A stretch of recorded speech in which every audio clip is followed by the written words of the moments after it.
Assalamualaikum warahmatullahi wabarakatuh. Salam sejahtera bagi kita semua. Shalom, Om Swastiastu, Namo Buddhaya, dan salam kebajikan.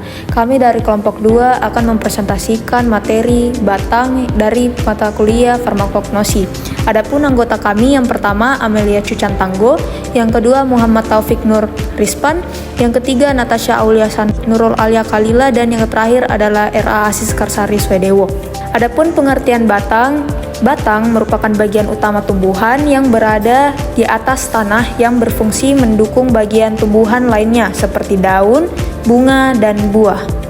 Jadi di sini ada fungsi batang. Yang pertama itu menyokong dan menopang. Jadi batang berfungsi sebagai penopang struktur tanaman, membantu menjaga posisi daun, bunga, dan buah agar tetap optimal untuk menerima cahaya matahari dan mendukung proses fotosintesis. Yang kedua itu menyalurkan air dan mineral dari akar ke daun. Jadi xilem itu berfungsi untuk mengangkut air dan mineral dari akar ke daun. Yang ketiga itu ada menyalurkan hasil fotosintesis dari daun ke seluruh bagian tanaman. Jadi di situ itu phloem itu berfungsi menyalurkan hasil fotosintesis. Yang keempat itu ada penyimpanan cadangan makanan. Jadi pada beberapa tanaman batang itu digunakan untuk menyimpan cadangan makanan. Contohnya itu ada tebu yang menyimpan gula dan juga kentang yang menyimpan pati. Selanjutnya yakni bagian-bagian batang. Yang pertama epidermis, lapisan pelindung luar. Lapisan terluar batang yang melindungi tanaman dari kekeringan dan kerusakan. Kedua ada korteks, tempat penyimpanan zat makanan. Lapisan di bawah epidermis yang terdiri dari sel-sel parenkim yang menyimpan makanan. Selanjutnya ada xilem, mengangkut air dan mineral. Jaringan pengangkut air dan mineral dari akar ke daun. Kemudian ada phloem, yakni mengangkut hasil fotosintesis. Jaringan pengangkut makanan yang dihasilkan oleh fotosintesis dari daun ke seluruh tanaman. Dan yang terakhir ada empulur, menyimpan cadangan makanan. Pengelompokan bentuk batang.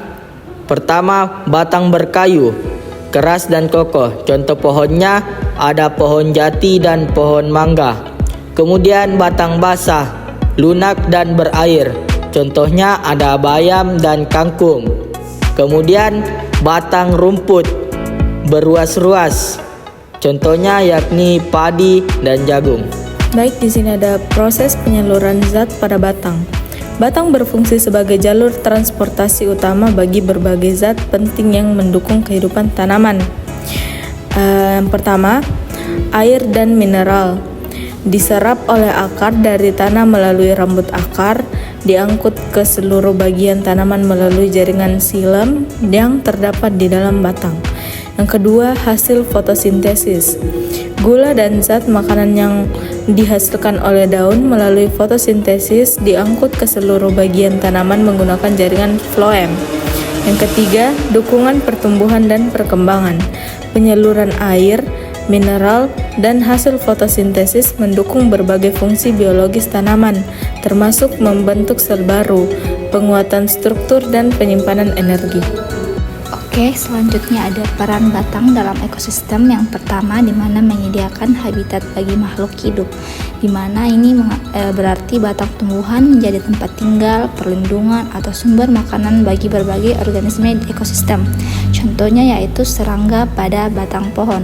Yang kedua, ada menghasilkan oksigen melalui fotosintesis, di mana ini tumbuhan dengan batang yang berwarna hijau atau yang batang berklorofil ini memiliki klorofil di jaringan batangnya. Klorofil memungkinkan batang melakukan proses fotosintesis, yaitu mengubah karbon dioksida atau CO2 dan air H2O menjadi glukosa dan oksigen dengan bantuan cahaya matahari. Yang ketiga, ada menyimpan air pada tanaman, atau seperti menyimpan cadangan makanan di dalam batang tanaman. ini digunakan untuk mendukung pertumbuhan dan kelangsungan hidup tanaman saat kondisi lingkungan tidak mendukung fotosintesis, contohnya seperti tanaman kaktus. Nah, dari pembahasan yang kami sudah bahas, kami dapat mengambil kesimpulan yaitu batang berperan penting dalam mendukung struktur tanaman, mengangkut zat-zat penting, dan menyimpan cadangan makanan. Batang memiliki berbagai bentuk dan modifikasi yang membantu adaptasi tanaman, serta berkontribusi pada keseimbangan ekosistem melalui peranannya dalam fotosintesis dan penyediaan habitat. Sekian dari presentasi kami, terima kasih.